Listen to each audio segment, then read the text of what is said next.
A Weissman once said, "Can we please stop with the barrage of 2-3 second meals that only need one ingredient? I get it, we're busy. But let's refocus on the fact that beautifully crafted burgers don't grow on trees." Ironically, this sounds a lot like he's trying to convince you to cook, but he's really not. Is this selling the cookbook? The point is that the food in this book is an invitation that speaks for itself. Great cooking does, and should, take time. Now is the time to double down and get your head in the cooking game. Or don't. Maybe get someone else to cook this stuff for you, that works too. How can you know if something is your favorite if 50 to 80% of the stuff you've been eating was made by someone else?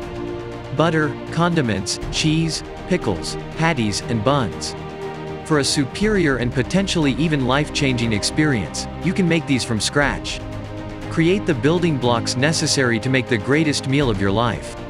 While you're at it, give it the Joshua Weissman, or your own, twist. As Joshua would say, if you don't like blue cheese, then don't use blue cheese. From simple staples to gourmet to deep fried, you are the master of your own kitchen, and you'll make it all, on your terms. Find the link below and buy the book now.